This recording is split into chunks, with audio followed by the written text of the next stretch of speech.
जादुई टीवी। सुनो, तुम्हारे बाबूजी तो कब के गुजर गए। अब उनका जो सामान है वो पड़े पड़े कबाड़ा हो रहा है। बेच ही दो, कुछ पैसे आ जाएंगी। बात तो सही है। अगले संडे फुर्सत में यही करेंगे। अगले संडे रोहित सारा सामान कबाड़ी को घर बुला के दे देता है। तभी उसकी नजर बाबूजी की पुरानी टीवी पर जाती है, जो इतने सालों तक कूड़े में पड़ी थी, फिर भी चमचमा रही थी। टीवी तो देखो, जैसे एकदम नई हो।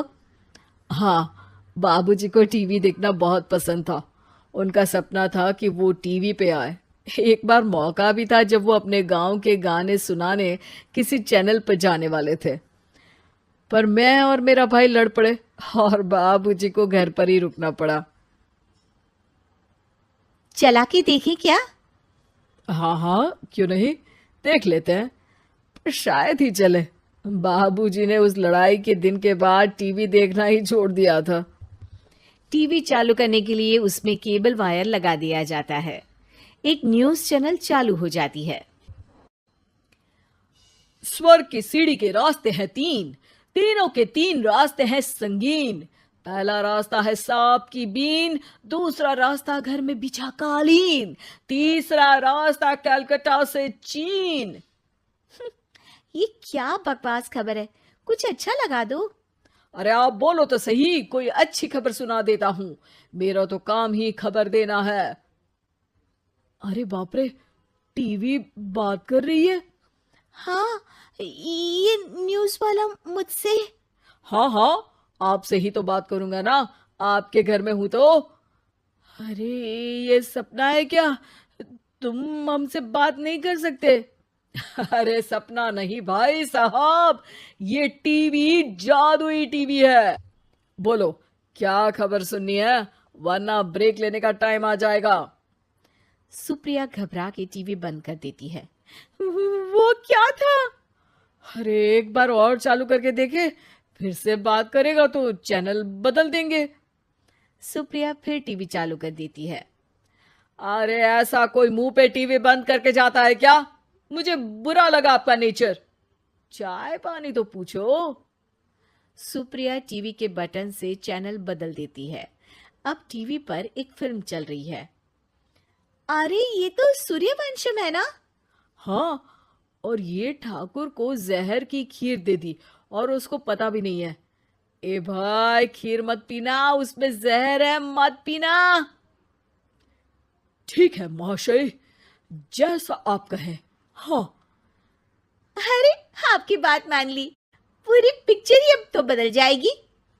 मतलब ये सच में जादुई टीवी है? तभी वहां कबाड़ी आ जाता है। भैया, टीवी के 150 रुपए दूंगा, चलेगा? अरे 1.5 करोड़ में भी ना दे तुमको ये टीवी हम।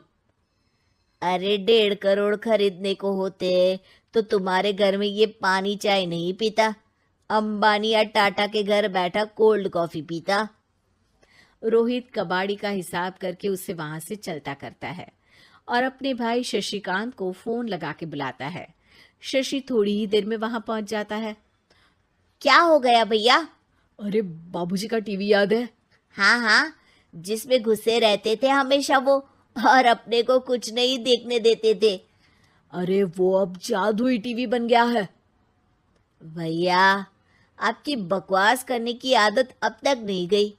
अरे आपके घर में बच्चे हैं, अब तो बड़ों जैसी बात करो। रोहित जाके टीवी चालू कर देता है। टीवी पर एक जादू का शो हो रहा है जिसमें एक जादूगर है। अब मैं अपनी टोपी में से कबूतर निकालूंगा। श्रिंग ब्रिंग शरिंग बम फोपा फुफी फुफा पाउ। टीवी से कबूतर निकलता है और शशिकांत के सर पर आकर बैठ जाता है। भैया, ये क्या हो रहा है? भैया इसे उड़ाओ। ए कबूतर, जा जा, कबूतर चल निकल।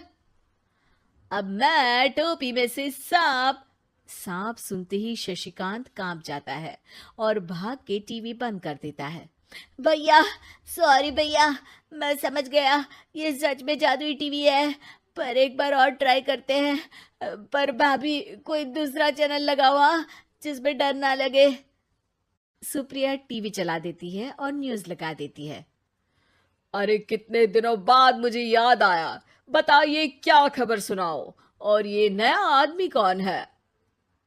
ये मेरा भाई है शशिकांत। ओह यस, वही है ना जिससे तुम लड़ लिए थे किसी बात पे, और तुम्हारे बुढ़ाओ पिताजी गुस्सा हो गए थे और टीवी को संन्यास दे दिया था। हैं?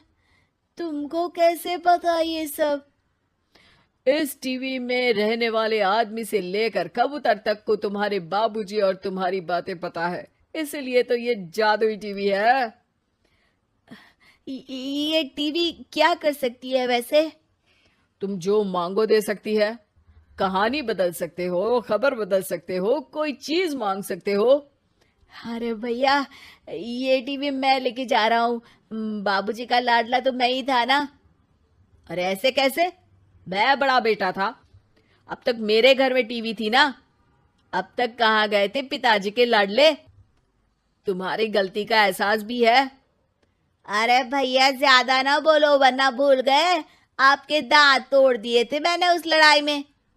मेरी बीवी के सामने मेरी बेइज्जती करता है। रुक। दोनों भाई हाथापाई पे उतर जाते हैं। रुक, बताता हूं तुझे कि कौन बड़ा है। अरे छोटे का दम तो देख लीजिए आप। ये खबर आपके बाबूजी को देता हूं। तभी टीवी अचानक बंद हो जाता है। अरे शायद टीवी नाराज हो गया। और लड़ लो, आए बड़े खली बनने। टीवी से एक तेज रोशनी निकलती है और टीवी में बाबूजी दिखाई देते हैं। बापूजी आप? इतना चकरा क्यों रहा है? अपने बाप को नहीं पहचानता क्या? ये तो ऐसा ही है बाबूजी। प्रणाम बाबूजी। अरे चुप कर, तुम दोनों ही उल्टे हो। तुम्हारी वजह से मैंने टीवी में आने के सपने को छोड़ दिया, तुम्हारी लड़ाई की वजह से। और तो और, जितना मैं अपनी बीवी को नहीं देखता था उतना टीवी को देखता था, वो भी छोड़ दिया तुम दोनों की लड़ाई की वजह से। और अब मरने के बाद जब मैंने टीवी को जादुई टीवी बना दिया तो भी तुम इसका फल लेने की जगह लड़ रहे हो। अरे तुम तो लायक ही नहीं हो, अब तुमको बाबा जी का ठुल्लू भी नहीं मिलेगा। बाबूजी चले जाते हैं। टीवी बंद हो जाता है। रोहित और शशिकांत गिड़गिड़ा के टीवी के सामने हाथ जोड़ के बाबूजी को बुलाते हैं, पर टीवी सिर्फ धुआं निकालता रहता है।